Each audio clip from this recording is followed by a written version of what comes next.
మాట్లాడండి. గౌరవనీయులు బీసీ సంక్షేమ శాఖ మంత్రివర్యులు, నా మిత్రుడు, మా జిల్లా శాసనసభ్యులు పొన్నం ప్రభాకర్ గారు ప్రవేశపెట్టినటువంటి ఈ బిల్లుకు బీఆర్ఎస్ పార్టీ సంపూర్ణమైన మద్దతును తెలియజేస్తుంది. ఈ బిల్లును మేము మనస్ఫూర్తిగా స్వాగతిస్తూ ఉన్నాము.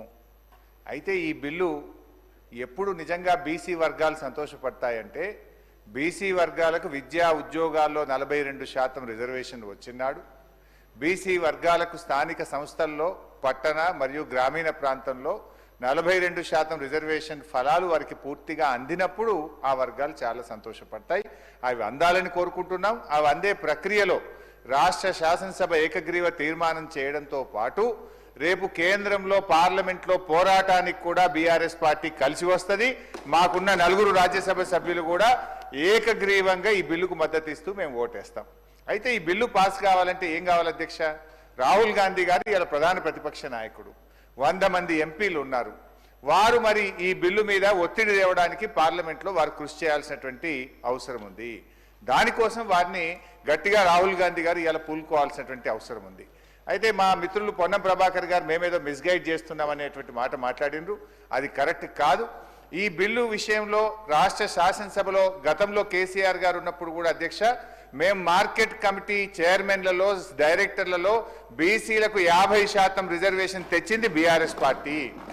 అదేవిధంగా బీసీల విషయం వైన్స్లో మొట్టమొదటిసారిగా ఈ దేశంలో ఎక్కడ లేని విధంగా మా గౌడన్నల కోసం మరి గీత కార్మికులకు వైన్ షాప్ల అలాట్మెంట్లో కూడా రిజర్వేషన్ తెచ్చింది బీఆర్ఎస్ ప్రభుత్వము.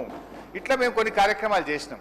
అయితే మేమేమంటున్నామంటే, ఈ బిల్లులో ఒక 2 విషయాలు మీ చేతిలో ఉన్నది. ఇది దీంట్లో కేంద్రం పర్మిషన్ అవసరం లేదు, ఢిల్లీ అనుమతి కోసం వేచి చూడాల్సిన అవసరం లేదు.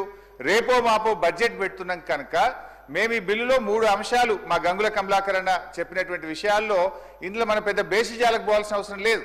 బీసీల మీద మీకు నిజంగా చిత్తశుద్ధి ఉంటే, బీసీల మీద మీకు నిజమైనటువంటి ప్రేమ ఉంటే 3 అంశాలు ఈ బిల్లులో చేర్చమని బీఆర్ఎస్ పార్టీ తరఫున అమెండ్మెంట్ ఇచ్చాం. ఆ 3 అంశాలు కొత్తవేం కావు, కాంగ్రెస్ పార్టీ గతంలో ఇచ్చినటువంటి హామీ. అందులో మొట్టమొదటిది గౌరవనీయులు గంగుల గారు చెప్పినట్టు 42% ప్రభుత్వ కాంట్రాక్ట్లలో బీసీలకు రిజర్వేషన్ చేస్తూ ఈ బిల్లులో చేర్చండి. దీంట్లో ఇలా ఢిల్లీ పర్మిషన్ అవసరం లేదు, ఎవరు పర్మిషన్ అవసరం లేదు. రేపటి నుంచే ప్రతి కాంట్రాక్ట్ లో బీసీలకు రిజర్వేషన్ వచ్చే అవకాశం ఉంది. ఇది మీరు ఎన్నికల సమయంలో బీసీలకు ఇచ్చిన హామీ. దీన్ని దయచేసి దాంట్లో చేర్చాలని చెప్పి కోరుతున్నాం. నంబర్ 1. ఒకటే నిమిషం సార్. 2వ అంశానికి వచ్చేసి బీసీలకు సప్లాన్ అమలు చేస్తామని మీరు చెప్పారు. గతంలో కేసీఆర్ గారు SC ST sub plan carry forward విధానంతో ఎస్సీ ఎస్టీ సార్ గౌరవనీయులు పొన్నం ప్రభాకర్ గారికి వినమ్రపూర్వకంగా నేను మనవి చేస్తున్నది ఏంటంటే, ఈ బిల్లుకు బీఆర్ఎస్ పార్టీ సంపూర్ణమైన మద్దతునిస్తుంది, స్వాగతిస్తుంది. ఈ బిల్లు విషయంలో మీరు అఖిల పక్షాన్ని ఢిల్లీ తీసుకుపోతే మీతో పాటు రావడానికి ఏ పోరాటానికైనా బీఆర్ఎస్ పార్టీ సిద్ధంగా ఉంది.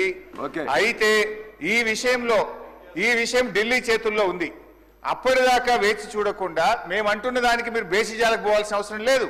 సింపుల్ గా ఈ బిల్లులో 3 అమెండ్మెంట్లు అడుగుతున్నాం. బీసీ సప్లాన్ ను ఈ ఆర్థిక సంవత్సరంలో పెట్టే బడ్జెట్ లో బీసీ సప్లాన్ ను మీరు ఇచ్చిన మాట ప్రకారంగా ఈ బిల్లులో చేర్చండి, బీసీ సప్లాన్ ను పెట్టండి.